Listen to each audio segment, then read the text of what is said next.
All right, welcome to the Young Turks. Cenk and Anna with you guys. Lots of news in today's show, so let's get right to it. Anna. All right, well, the Washington Post decided to serve as personal stenographers on behalf of Democratic Senator Joe Manchin, a conservative Democrat who is so corrupt and so wrapped up in his own financial interests that it was far more important for him to protect those financial interests than pass a social spending bill that would benefit the lives of Americans and his own constituents. But instead of writing that, which is the literal truth, Jeff Stein and Tyler Pager over at the Washington Post decided to write about this made-up, manufactured melodrama involving Manchin being so upset over a statement that was released by the White House that he decided to just destroy and dismantle the possibility of passing a social spending bill at all.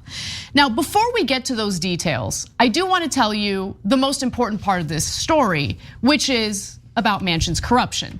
That is the important part. This is everything that was left out of the Washington Post piece on this very issue. For instance, the fact that Joe Manchin is a top recipient from the following industries in 2021 to 2022.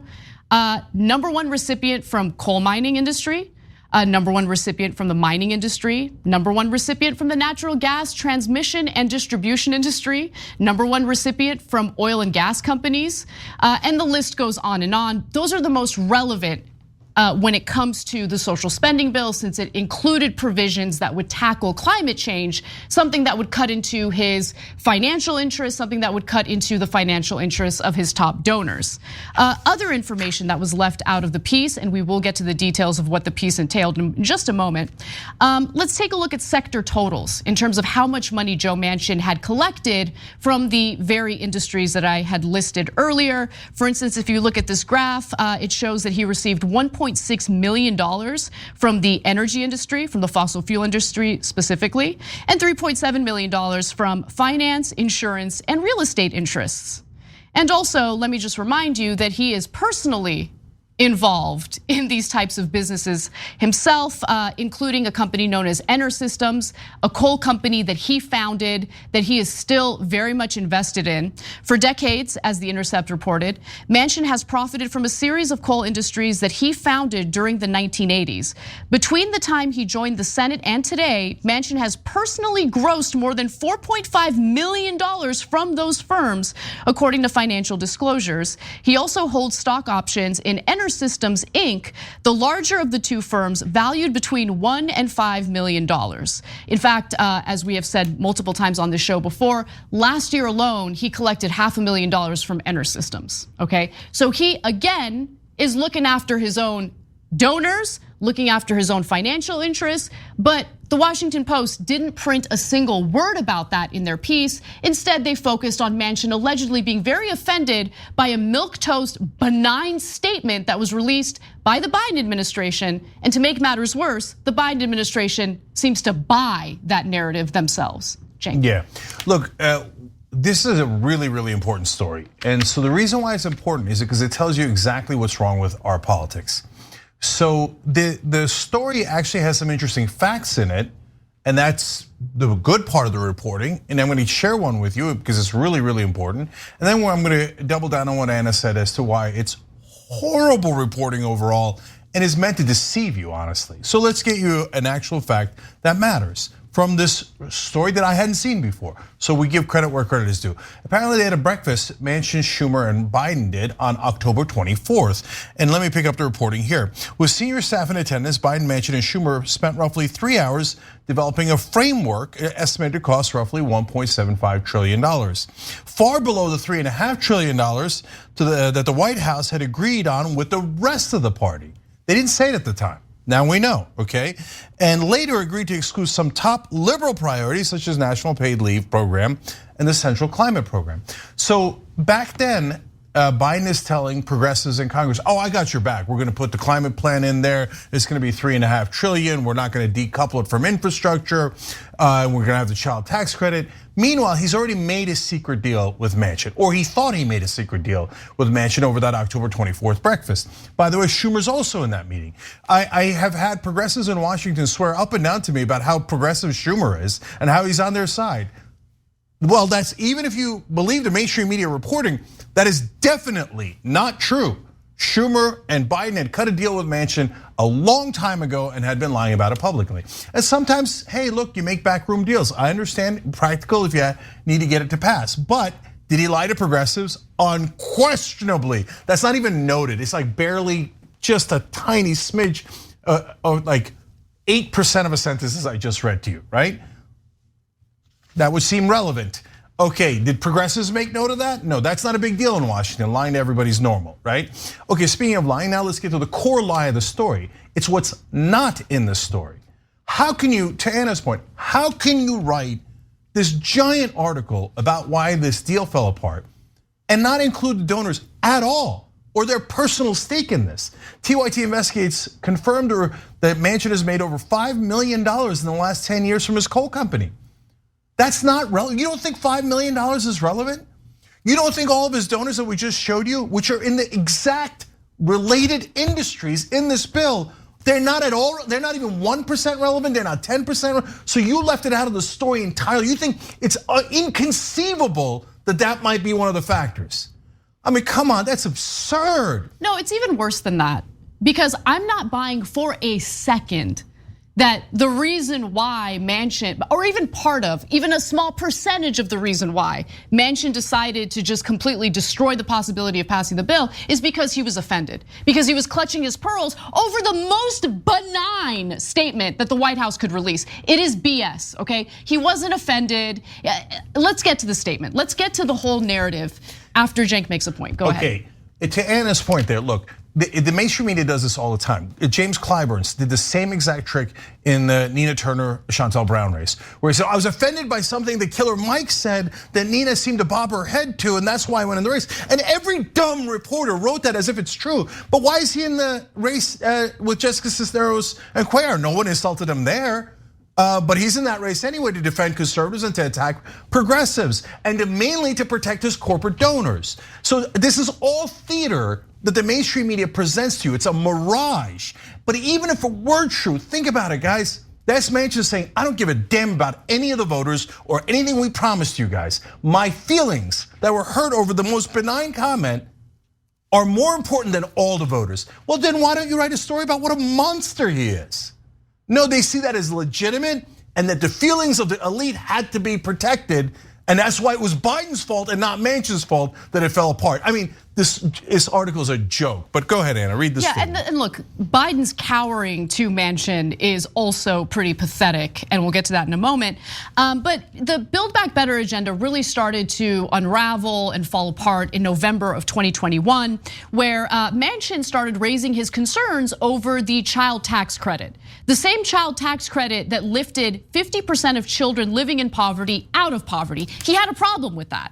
And he claimed that parents were actually misusing the tax savings on drugs. No evidence of that, he just says it, By the way, Washington Post doesn't even bother to fact check him on that. They mentioned something about how the White House analysis indicated that's not true. But yeah, okay. So Manchin defaming, slandering, saying pathetic, disgusting things about American families just so he can ensure that his precious donors don't have to spend any additional money on their taxes. Let me give you the details. At that point, scores of Democratic lawmakers, each with effective veto power over the legislation because of the party's narrow margins in Congress, kept demanding the inclusion of their priorities in ways incompatible with Manchin's demands. Paid leave, stripped out of the White House framework, was reintroduced in the House. Manchin's allies say he was frustrated by the feeling that a concession in his direction, once agreed to, could later be rescinded. Who are his allies? I want to know who his allies are because they kept referring to his allies. Are his allies his corporate donors? And if they are, why didn't the Washington Post print that? They keep talking about his allies. Who are his allies? Are they other Democratic senators? And if they are other Democratic senators, shouldn't you reveal who they are? The Democrats who might campaign on helping American families, but then turn around and work against them once they're reelected or elected into these positions of power. They don't bother to tell us who the allies are. Let's continue. In December, Biden and Manchin met in an effort to salvage the bill. This is December of last year. This is where Biden deserves all of the harsh criticism that we throw at him, okay? Striking a conciliatory tone, the president told Manchin he was doing the right thing in withholding his support if he did not believe the measure was good for West Virginia. By the way, polling indicates the majority of West Virginians liked the social spending provisions in the bill. Now, Manchin gave the White House the $1.8 trillion written offer another positive sign. Now, the administration didn't immediately accept Manchin's offer, though. Not only was it light on policy details, but it excluded the extended child tax credit, and it did include tax hikes that Sinema had opposed. The administration knew that a deal without the child benefit would also enrage a large group of Democratic senators while risking a spike in child poverty. And by the way, since it expired, it absolutely did lead to another spike in child poverty. At a time, by the way, when American families are also struggling with inflation. But let me continue. Now, Biden aides did not just flat out reject Manchin's proposal. They saw it as a starting out point. We're negotiating, we're going back and forth. Now, White House officials and Manchin aides did agree that the administration would put out a statement saying that the negotiations would continue at a later date. The next day came and went. The White House hadn't put out a statement yet. And allegedly, Manchin started to become suspicious about that. He's like, ooh, they're plotting against me, allegedly. Now, when the White House officials finally sent a draft of the statement to Manchin's office, they got to get approval. It mentioned Manchin personally and cited the prior commitments he had made in the Build Back Better agenda. And Manchin's office asked the White House to take out the reference to his prior commitments. Even though his prior commitments were on the record, we all knew what his prior commitments were. He didn't want that to be too front and center in the statement.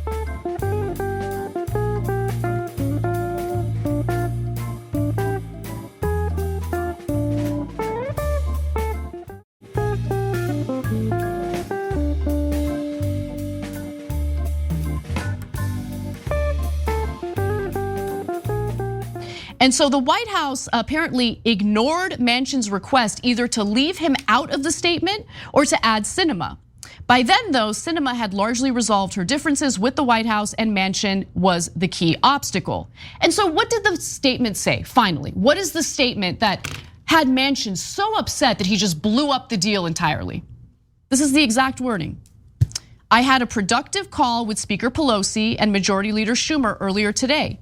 I briefed them on the most recent discussions that my staff and I have held with Senator Manchin about Build Back Better. In these discussions, Senator Manchin has reiterated his support for Build Back Better funding at the level of the framework plan I announced in September. Apparently, this was the most offensive, terrible thing that Biden has ever said about Manchin. Now, if you saw that, you've got to be thinking, no, Anna and Cenk must be leaving out context. That can't be the quote. That's not even negative against Manchin. That just says, by the way, it basically reports the October 24th meeting where they agreed to around 1.75 trillion. I mean, I cannot imagine a statement more benign. That's why it's stunning, if they're on the level, for the Washington Post reporters to not even consider the idea that maybe Manchin is lying. Right. Like, he's a politician. So we all think, well, most of us think he's probably lying, just by the fact that he's a politician. But the facts are most important. I mean, we're not going to call him a liar if he's without evidence. But I mean, you take this incredibly benign statement and you claim your feelings were so monstrously hurt, you're heartbroken, and that's why you decided nobody was going to get child tax credit, nobody was going to get paid family leave, nobody was going to get help on any of these fronts, and that you were going to kill the entire Democratic agenda based on your hurt feelings over that. And it never occurred to the reporters that he might be lying. That's a thing, that's a possibility maybe you should mention to your readers. Also possible, scumbag politician takes millions of dollars and lies to you. No, then the feelings of the elites and the powerful would be hurt. And mainstream media reporters cannot do that. They have to create an alternate reality where these are the most honorable gentlemen you've ever met. How do you think mainstream media lost all credibility? Nobody believes that. Nobody believes that. But in their insane bubble in Washington, here, I'll give you another sense of the alternate reality that they live in. They think all this is normal in their bubble. So they write near the end of the article, some Democratic lawmakers believe the party tried to do too much at once rather than narrowing their priorities. Though their proposals are individually popular with the American people, Democrats believe the sheer breadth of the ambitions they tried cramming into one bill hurt the party overall. How does that make any sense? So what the right wing gets wrong about mainstream media is they don't get in a room and think, oh, what lie should we tell? Okay, hey, Bob, what's your idea on a lie? Susie, what's your idea? No, the things in this article are true in that they had a breakfast, they did have those agreements, they're accurately reporting on that. But the way they frame it is critical. They just told you, he actually told you the truth in the middle of those sentences. Everything in the bill was super popular. But they framed it as, well, if you do too many popular things at once, then people won't find it popular. Right, yeah, it's insane. But absolutely why? Insane. Why? That makes no sense. It doesn't even try to make sense. Manchin might as well have written this piece on their behalf. But he did. No, that's exactly right. And that's the problem that I have with it, because the framing was problematic, of course, but they just took everything that Manchin had to say at face value and printed it. They served as court reporters, okay? The people who sit there and they type everything up as the court proceedings are taking place. If you want to be a court reporter, go be a court reporter. I mean, look, I went to a freaking state school for journalism, okay? Nothing to write home about, according to all the Ivy Leaguers out there, right? No, it was told to us over and over again, no, by default, you should assume that people in positions of power are lying to you, are deceiving you, okay? So you should investigate what they're saying, you should fact check them, but that doesn't happen in corporate media. Never happens. They just regurgitate. And to make matters worse, it's one thing for these reporters to just take what a person in position of power is saying at face value and print it, right? And completely ignore the corruption and personal financial interests. Then you have the White House that also takes Manchin at face value. Let me give you another excerpt. It is not clear to many in the White House why this statement became such an issue. Really, you guys are that stupid? Yeah, I guess they are. Manchin himself had spoken publicly for months about his struggles to reach a deal with the administration. The statement did not directly criticize Manchin or blame him for the delay. They were befuddled. How could this happen? Pathetic. I mean, okay, so then finally, after that statement was released, apparently Manchin was so angry that he made his announcement on Fox News that he's no longer supporting the bill. He's a no vote, okay? The Washington Post then reports that Biden was upset and wanted to talk to, he was gonna have a strongly worded phone call to Manchin, right? But Manchin had turned off his phone. Oh, the melodrama continues, right, Cenk? Oh, that's scary. As the world turns, what happened next with Luke and Laura? Because that's the real deal, not the millions and millions and millions of dollars that are funneled to Biden and Manchin. No, never mentions a sentence about that. Instead, then Biden couldn't get through to Manchin, and more feelings were hurt. Yeah. By the way, if any of this is true, that's really why Manchin made the decision, and that's how Biden actually reacted, it's arguably more pathetic. This is like a high school kids going, well, Susie said, Bobby said this. So you know what? Now I'm gonna screw over every American. And you're not gonna get paid family leave like every other developed nation. You're not gonna have lower drug prices, which by the way, Manchin's daughter has made millions off of. Right. Robbing you. And killing that's you. Right, Senator Manchin. Your daughter is a criminal who robbed the American people. Apparently his feelings are hurt when you just mention his name. And he says, oh my God, my family was being targeted. Well, your family's a bunch of crooks and criminals, as you are, the head of that mafia family. And by the way, you're not at all targeted. Your ass is kissed on a daily basis in Washington, and this article is an excellent example of it. Those reporters lied on your behalf. That's you're right. a crook who takes all this money to screw over the American people. And Biden is a pathetic weakling. Oh, we're not done yet. One more graphic. This is the last one, because this is the exact ending that corporate America fought for, exact ending that they will get, the exact ending that Manchin wanted based on his own personal financial interests. So fast forward to today, apparently the White House is trying to revive the negotiations, okay? White House officials have made clear that they are open to a significantly smaller bill that leaves out most of their initial priorities, recognizing a deal must be made on Manchin's terms, on President Manchin's terms. More recently, Manchin also asked analysts at the Wharton School of the University of Pennsylvania to model an approximately $1 trillion spending package, get a load of this, devoted primarily to spurring domestic energy production and reducing the federal deficit. So in other words, more fossil fuels and possibly more austerity. That's gonna harm middle class and working class families in the middle of a period where we're experiencing inflation. Great, it's gonna be great. Really looking forward to that. No, guys, do you understand what Anna just said? They took Build Back Better that had a bunch of actually good progressive proposals and proposals that the country loves, polled at 70 to 90%, and they turned it into subsidies for oil companies, the exact opposite. And austerity, the exact opposite of what Build Back Better was. And they're gonna call it Build Back Better. Corporations and the donors are gonna be thrilled. The Washington Post will write another horse crap article saying, oh, the Democrats accomplished it. Congratulations to Joe Biden and Joe Manchin. They finally got a bipartisan agreement. The oil companies should get everything. And of course the coal companies, but we're not gonna mention the donors at all. Look, you guys are part of the criminal enterprise. It's disgusting how you frame these issues and leave out the truth completely. Look, and well, you guys say, hey, that's Monday morning quarterbacking. As we've told you 100 times, it isn't. If you watch the Young Turks, we told you ahead of time that the minute they decoupled infrastructure and Build Back Better, Joe Manchin would pull out. That's exactly what happened. And how did we know that before his feelings were hurt? Because we follow the money like any decent journalist would do. To call these reporters journalists it's just an absolute affront to the industry, to the idea of journalism. Okay, they're the exact opposite. How did we know that Sinema and Manchin were playing a shell game where Manchin would say, I agree to the extra taxes, and Sinema would say, I don't agree to the extra taxes, and Manchin would agree on one thing and Sinema would agree on another, which is exactly what they detail. We told you ahead of time they were gonna do that trick. Where they're gonna say, well, I mean, I would have loved to have done this, but Manchin and Sinema don't exactly agree, so they both veto, right? That's exactly what happened. We were right. Every stupid reporter who wrote, oh, yeah, they have a real deal. Oh, yeah, they're gonna do this. Oh, Biden's the next FDR. Biden's the next FDR. He's so progressive. He's so progressive. Well, by the way, it's not just reporters. Everybody in Washington thought that.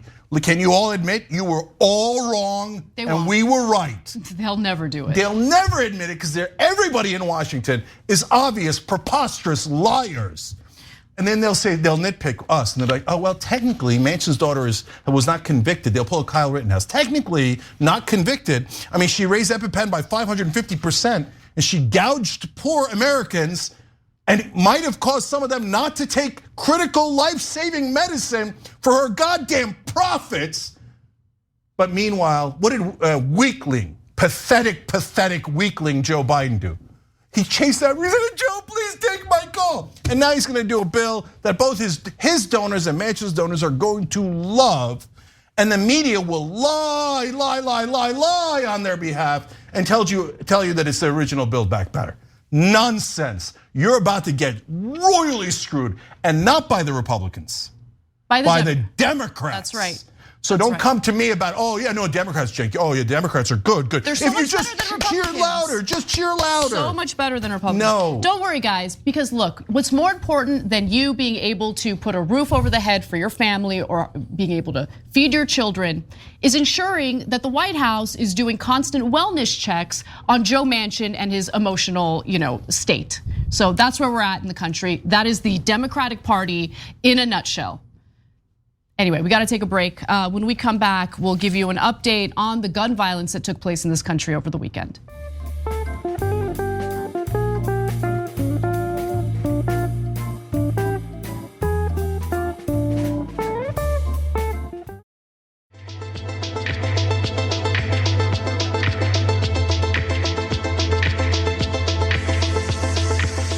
All right, back on TYT, Cenk and Anna and Jonathan Feliciano and Chloe Stelton with you guys. Jonathan and Chloe just joined by hitting the join button below on YouTube. You guys can do that as well if you're on YouTube. If not, tyt.com/join. You give us strength. So if you see us representing what you think, give us more strength so we can tear their house down, their house of lies, and actually bring back democracy. All right, and bring back journalism. All right, come on. All right, a lot of gun violence over the weekend. Let's get into it. This morning, newly released video captures the moment gunshots rang out in Philadelphia. The massive crowd seen fleeing a popular nightlife area Saturday night as gunfire kills 3 people and leaves 11 others wounded. Horrendous and unthinkable acts happened. Just hours later in Chattanooga, Tennessee, police say 12 more people were injured and 2 others killed by gunfire at a nightclub. There's going to be multiple shooters. We cannot confirm how many, but there's definitely more than one. The back-to-back deadly shootings capping a weekend of gun violence across the nation. Now, that was just some of the tragic gun violence that took place this past weekend, and it was the first weekend of June that marked a new record in America. It had a greater number of mass shooting deaths in the United States than the previous 3-day weekend. So in other words, every weekend, the gun violence tends to get worse. And just to give you some more details about, or more, comprehensive look at some of those shootings this past weekend. The tally for the first weekend of June through Sunday night was at least 12 killed and at least 38 injured in mass shootings, defined by Gun Violence Archive as an incident in which 4 or more people are shot or killed, not including the shooter. During the holiday weekend, 9 were killed and more than 60 were injured in attacks fitting that definition. Okay, so we had Memorial Day weekend where 9 people were killed, and then you have the weekend after that, this past weekend where 12 people are killed. The most notable violence this weekend took place in Philadelphia, where 3 were killed and 12 were injured, and in Chattanooga, Tennessee, which saw its second weekend in a row of mass shooter violence, this time with 2 dead and 12 others injured from gunfire. A 3rd person died after being struck by a car. And there was a shooting in South Carolina as well, a late Saturday graduation party. A graduation party outside a residence was interrupted by a drive-up shooting that may have involved 2 vehicles, the sheriff's office said. A 32-year-old woman was struck by gunfire and died Sunday morning. 7 others, including children ages 12 to 17 and a 36-year-old, were injured. And there was also a shooting in Saginaw, Michigan early Sunday, a shooting that killed 3 people, including 2 men at the scene and a woman in the hospital. In Mesa, Arizona, there was yet another shooting over the weekend. This was early Sunday where 2 people were killed and 2 others were injured in the shooting at a nightclub. And so we're all terrorized by these shootings that are happening more often.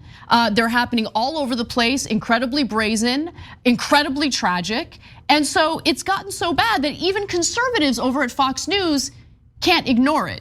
And so John Roberts has an interview with Steve Scalise, a Republican representative, and asks him, hey, things look kind of bad. Why is it that it's so much worse in the United States compared to all these other countries? Let's take a look. In terms of the developed world, the United States far and away leads every other nation in the developed world in terms of gun violence. Take a look at this graph. The U.S. way out in front with 4 deaths per 100,000 people. The next closest nation is Cyprus, way behind at just below 0.7 deaths per 100 people. What do you think is responsible for that discrepancy? Well, in a lot of those countries, first of all, I mean, you look at America, in the last couple of years, you've seen this crazy defund the police movement, but you've also seen a movement that's been going on for a few years in big cities where the DAs aren't even prosecuting criminals until it is a shooting. So Steve Scalise pretending like this country wasn't dealing with mass shootings on the regular before the defund the police movement began. There was a tiny kernel of truth there in that some DAs, including George Gascon in LA, refused to charge criminals, violent criminals, with so-called gun enhancements if they are caught committing a crime with an illegal gun, and that is a problem. I will give him that point. However, to pretend as though mass shootings are like this new thing that are happening in America is a complete and utter lie. We all know that. Cenk. Yeah, so let me give you important context here. So is there mass shootings everywhere in the world and that's just a fact of life? Hey, look, there's car accidents everywhere. It happens, right? No, there are many, many developed nations with absolutely 0 mass shootings, none. In fact, out of all the developed nations in the world, what percentage of the mass shootings are happening in America? Now, if it's monstrous, it would be like 25% of the mass shootings happening in America, even though we're just one country out of all the developed nations in the world. It's not 25%, it's 73%. All the other countries combined is just 27% of the mass shootings. We have lost our minds. We give everyone a weapon and then go, oh, it's mental health issues. They got mental health issues in Japan, 0 shootings. They have mental health shootings in the UK, 0 mass shootings. Why? Because they have different laws. Oh, laws can't prevent it. Really? Then how come it did prevent it in New Zealand, Australia, UK, Japan, all the rest of the world? It totally and utterly prevents it. We don't prevent it here because we don't want to prevent it. So that's why you're gonna have mass shootings next weekend. And one of them will be in your area. Yep. And then the next weekend, and it'll be in somebody else's watching area. But it won't be one now. Now there's just there used to be one mass shooting. There's another word for mass shootings, by the way. It's called massacres. That's what we used to call them. There used to be one massacre a day in America. Now it's developed into about 3 or 4 massacres a day. I've lost track of how many massacres we have per day. As Republicans go, yeah, but on the other hand, I still got my check from the gun lobby. That's right. So it's all that matters. Yeah, so they don't mind so they say, well, I didn't pull the trigger. I didn't technically kill your kids. But do you mind the kids being killed? No, I don't mind it at all. I know how to prevent it. We all know how to prevent it. Gun regulation. That's what every other nation did. They don't live on a different planet. They live on the same planet, okay?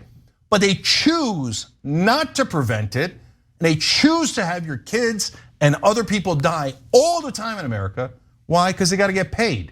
That's the kind of greedy scumbags these Republicans are. Now, Democrats are normally just as guilty, but in this case, actually, they stopped taking money from the NRA and from the gun lobby generally. There's still a couple of pro-gun guys like Henry Cuellar, who Nancy Pelosi and Jim Clyburn and the others kiss their ass of and help and support and endorse. But overall, Democratic Party doesn't take the money anymore. But the problem is the Democratic Party are such cowards. Totally. They can't fight back at all. They're total imbeciles who's like, I don't know, we have a federal background checks poll at 97%. How would we ever win on that issue? Well, if you can't win on an issue where you have 97% of the American people behind you, you're obviously an imbecile and you're obviously totally and utterly incompetent. So every Democratic incumbent should resign tomorrow and let real people that are fighters go fight the goddamn Republicans and win on these issues that are super easy to win on. If you had just this much courage. Super easy to win on, especially because the majority of Americans want common sense gun legislation. Now, before we get to the next video though, featuring Steve Scalise yet again, I just want to give you a little bit of context. Remember, Steve Scalise himself was the victim of gun violence. In 2017, during a congressional baseball game, a man shows up and decides to open fire. Scalise gets shot in the hip. And the individual who opened fire had a long history of issues that were reported reported to the police. So something like, let's say, red flag laws could have actually prevented him from having legal weapons. But Steve Scalise in this next clip lies about what red flag laws would entail. So let's take a quick look at that. Do you support or oppose requiring background checks for all gun buyers? 89% of Americans say they support it, 8% oppose it.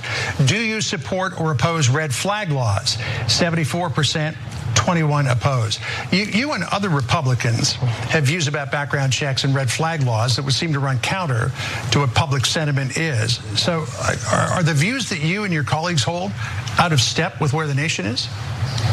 Well, I can assure you that the American public wasn't asked in that poll about components of the bills Democrats are moving through Congress to do those things. So, under the guise of red flag, they take away due process, where they literally can come into your house and take away your gun without you even knowing that there was some kind of proceeding where somebody said, oh, I think that guy might be a threat. So now somebody can go and take away your constitutional right.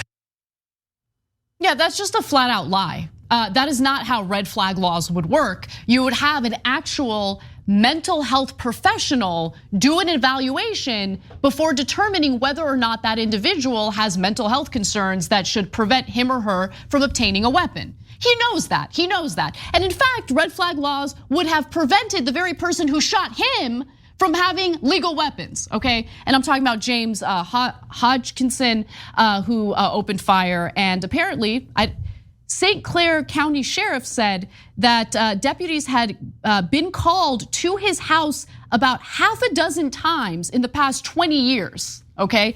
Also in 2016, the shooter was accused of beating his foster daughter and charged with domestic battery. But the case was dismissed when the alleged victim decided not to testify. Had Hodgkinson been convicted, he would have been unable to legally purchase firearms. And the list goes on and on. The guy had issues. He could have been evaluated, and if he was deemed a risk by an actual mental health professional, then he wouldn't have the access to the guns that he had, which he then used to shoot at members of Congress, including Steve Scalise. So, but that's why they use Steve Scalise, and that's why Steve Scalise might be the only man in America more pathetic than Ted Cruz. So Ted Cruz licked the boots of Donald Trump after Trump called his wife ugly and his dad a murderer. But Steve Scalise himself got shot. And now, because he takes money from the gun lobby, he's used as their mascot. They're like, dance for us, boy. Put on your little mascot outfit, go on TV and lie on our behalf. Unless, I don't know. He just has no moral core at all, man. No moral core. Every one of these guys is disgusting. Let me go to graphic 4 to give you a sense of how lost the Republican Party is overall. Some 44% of Republicans say mass shootings are, quote, something we have to accept as a part of free society, according to a CBS YouGov poll that just came out. So it's not just their politicians. 44% of Republicans saying massacre our kids, we don't care. Massacre us, we don't care. Kill my neighbors, I don't care. Kill my mom, my dad, I don't care. As long as I get to keep my gun. Oh, I love firing this thing. Oh, makes me feel like a man. Maybe I'll go kill some libs, yeah. I mean, you all celebrate Kyle Rittenhouse, right? So these are the maniacs we have to live with in this country. And so don't tell me that there's nothing we can do. We know there's something we can do. And don't tell me that everybody is grieving. You're not grieving at all. If you're in that 44% of Republicans, you say, my hobby is more important than your kid's life. So I got no interest in you, man. But these Republicans are barbarians. I'm gonna give the last word to one of our members, Mary Animal on Twitch said, we really need to work on door control. And that's obviously a joke because you saw all those videos of people in the streets getting massacred, having to run. What's the door solution to that one, Ted Cruz? You want one door in a school? You want one door in every building? You want one door on the outside? When the biggest mass shooting was in Vegas, the guy shot from the hotel into an open field. Well, how are you gonna get one door on an open field? It ain't the goddamn doors, it's the guns. And until we can get the money out of politics for Republican politicians to stop being so evil and greedy, and the Republican voters for being so callous and disgusting, we're never gonna get any change. And this country needs just a flat out political revolution. to just get rid of these Republican monsters, and also the pathetic Democrats who never, ever, ever take action, and the lying goddamn journalists that cover for both of them. When we come back from the break, an Arizona Senate candidate decides to blame gun violence to race. It's just black people. We'll tell you who he is and how wrong he is when we come back.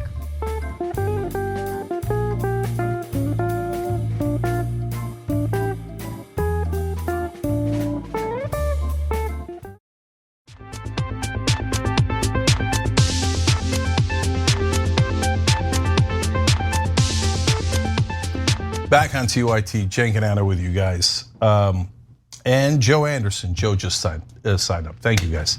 Anna, go ahead.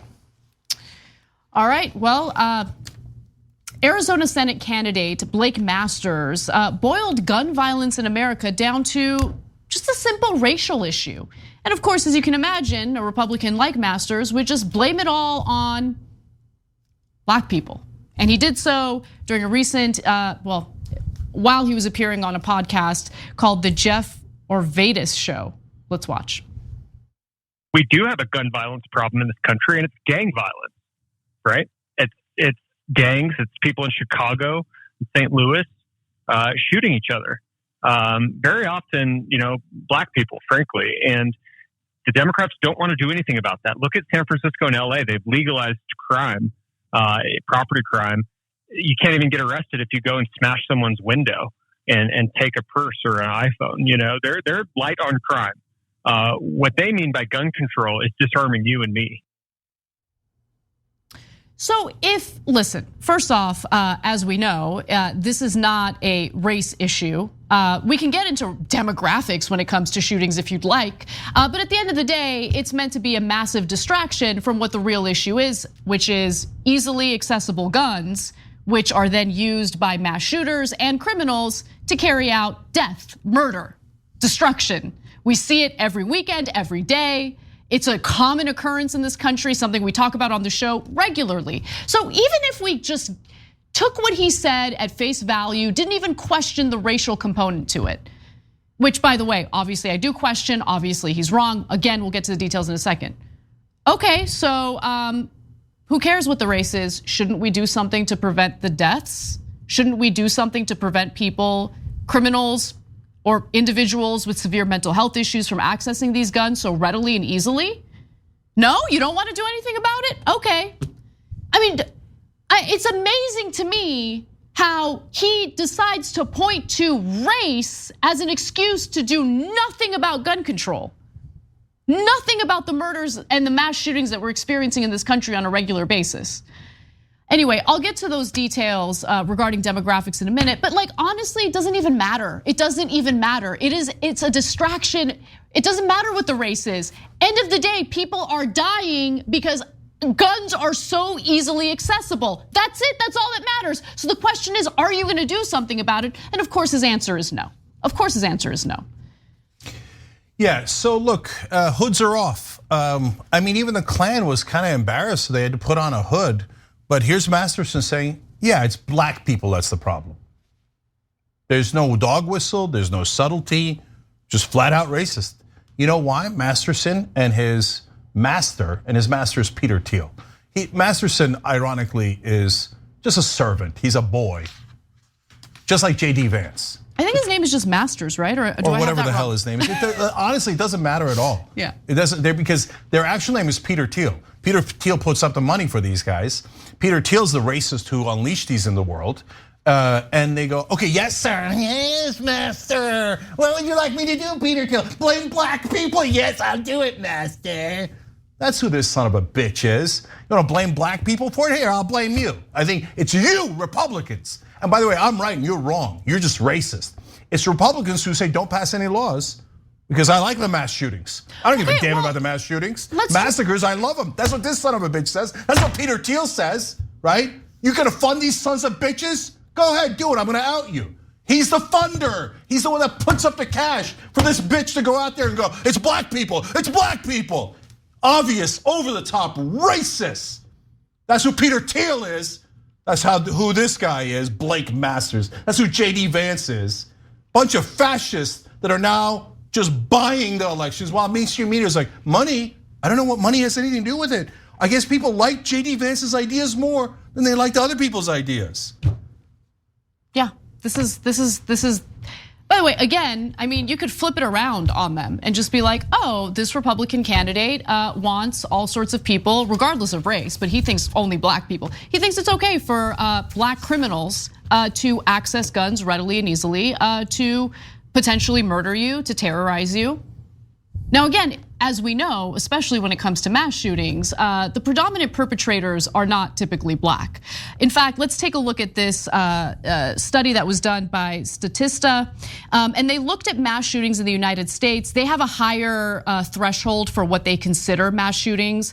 We've been reporting on analysis that considers a mass shooting with 4 people or more being shot and killed. With Statista, they're focusing on some of the more predominant mass shootings that have higher numbers of casualties. So they looked at the numbers of mass shootings in the US between 1982 and June of 2022 by the shooter's race or ethnicity. And if you take a look at mass shootings, the white perpetrators are dominating that situation, okay? So they're at 68, whereas black perpetrators are at 21, Latinos at 11, Asians at 8, and then other at 5. You guys get the picture, you can read the graph yourselves. Also, as the Washington Post reported, James Allen Fox, a criminologist at Northeastern University, maintains a database in collaboration with USA Today and the Associated Press that covers all mass shootings in the United States since 2006. When asked to analyze the data around incidents such as the Boulder massacre, he confirmed that about 55% of perpetrators in such incidents had been reported as white. In some cases, race was unreported. Using a different data set that ran from 1976 to 2019 with more inclusive criteria for inferring race, Fox actually found that some 64% of shooters were white.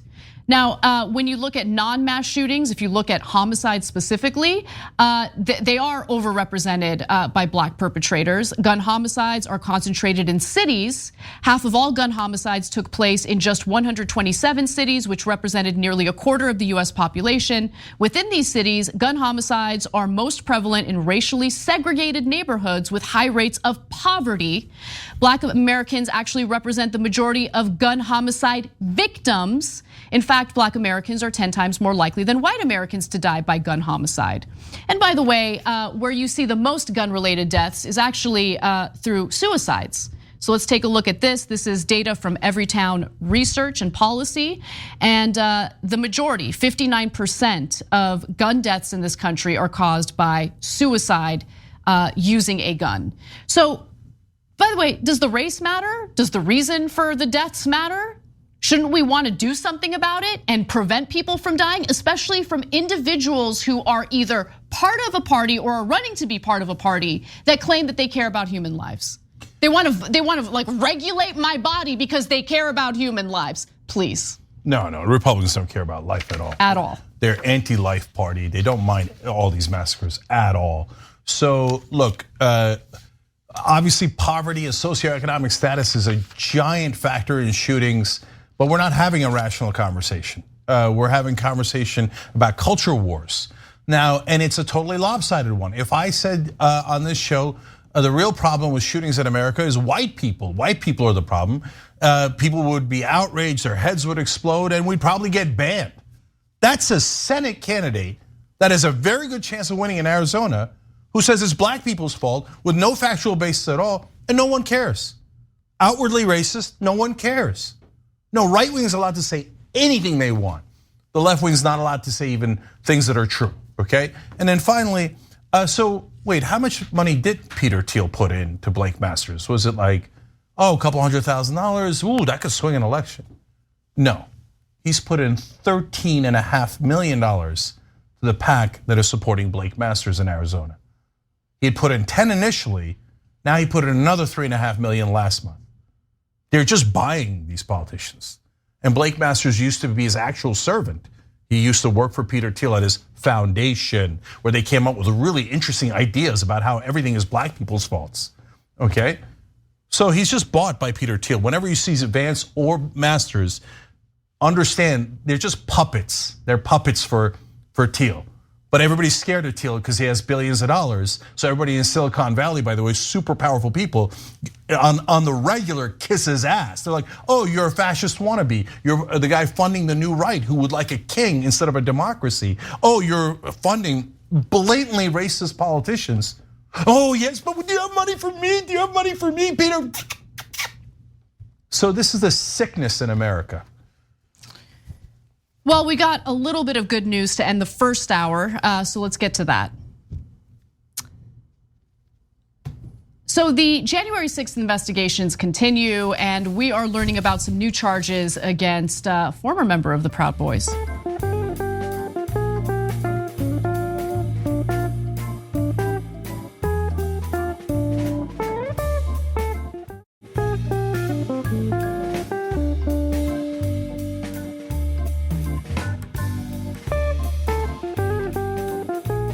Enrique Tarrio, a longtime chairman of the right-wing gang known as the Proud Boys, has been indicted on a new federal charge of seditious conspiracy, along with 4 of his top lieutenants.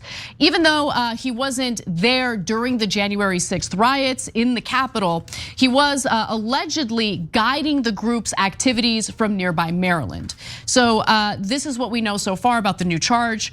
A new 10-count superseding indictment returned Monday morning charges Tarrio and then Dominique Pizzola and 3 other existing co-defendants with coordinating travel to Washington and the movements of the group around the Capitol that day. The group is also accused of plotting to foment a riot and storm Congress, action that eventually, of course, forced the evacuation of lawmakers meeting to confirm the 2020 election results. Now, Pizzola of Rochester, New York, broke through the first window of the building at 2:13 p.m. with a stolen police riot shield, authorities said. So the charges are far more serious against Tarrio. They were already bad, but now he is dealing with seditious conspiracy because he is accused, again, of guiding the group through the riot. And so we'll see how that all plays out. But I should note that several members of the Oath Keepers were also charged with sedition, and they've already pleaded guilty. So 3 of them, Joshua James of Alabama, Brian Ehrlich of Georgia, and also William Todd Wilson of North Carolina, have all pleaded guilty to sedition and are cooperating with the authorities. Yeah, so look, good news, it's fine. He's a semi-leader, but he's not elite. Merrick Garland, the jury's very, very much out on him. Recently announced that they're not going to go after Mark Meadows, the chief of staff for Donald Trump, or Dan Scavino, one of his top aides. God forbid, you should actually challenge the elites that actually organized the coup. Oh, okay, this guy was at the street level. Easy to charge the street level guys. Let me see you actually charge the guys in charge. But then Merrick Garland thinks, oh, but that might affect other elites like me and my Democratic friends. I don't know. Well, hey, listen, you never know. They went for contempt on Navarro, and some people speculate he's building a case against Trump. I would be shocked. I mean, generally Democrats are cowards. So easy to go after Tarrio, super easy. He has no friends in the elites at all. So you pound him, making yourself look like a tough guy. Good, you should. He did the wrong thing. I mean, it's allegations, you prove it in court, etc. But 98 out of 100 times, the Democrats let their actual criminals at the very top go. They won't touch power because they're concerned that maybe if they do something wrong or have done something wrong in the past, then all of a sudden the mirror will be held up to them and they're gonna have to deal with criminal prosecution themselves. So they don't touch anyone in a position of power. And think about what the consequences of that will be. Because the Republican Party is just transparently, candidly telling us on a daily basis how they intend on stealing elections in the future. So they tried this method out, didn't work out for them, realized that they need to be a little more organized. And so now they're focusing on implementing, election strategies that we've talked about on the show that essentially give the Republicans a huge advantage over Democrats. But who cares? I mean, Democrats couldn't even get a simple voting rights bill passed when they're in power, when they have a majority in Congress, and Biden, a Democrat, sitting in the White House. No, I mean, that's why you need consequences for the people in positions of power that are trying to dismantle our democracy, but they'll never do it. My favorite thing, Cenk, was when the January 6th commission decided we're not gonna recommend criminal charges for Donald Trump, even though a federal judge said that there's evidence, and we found evidence of criminal behavior, because Merrick Garland just knows, he just knows. He knows he's gonna do the right thing. He sees what's happening. He heard what the federal judge said about Trump. He's gonna just do it on his own. They know that's not true. They know that's not true. And no one who actually served as like ringleaders for this are gonna face any real consequences. Manhattan DA had Trump dead to rights. Top 2 prosecutors said we definitely have him. Well, and his co-conspirator already went to jail on one of those charges. That was his fixer, Michael Cohen. There's no question he did it in regards to the campaign finance violations, the tax issues, etc. The Manhattan DA said, nope, I'm not gonna do it. Democrats are paid to be cowards by their donors. Let the Republicans run roughshod. They'll give tax cuts to the rich. They'll give every advantage to multinational corporations. If you're a strong Democrat, you will not receive donor money. If you're a coward Democrat, you will receive tons and tons of donor money. And that's how the system is skewed in favor of the corrupt powerful. We're the only ones who've got the balls to actually tell you that. Everybody else in mainstream media works for those corrupt powerful people. Well, that does it for our first hour. We're gonna take a brief break, and when we come back, we'll give you guys an update on Milo Yiannopoulos' latest job. Apparently he's back in an influential position, and we'll tell you what that is. And later in the show, we'll talk about the percentage of Republican voters who totally buy the white replacement theory. See you in the second hour.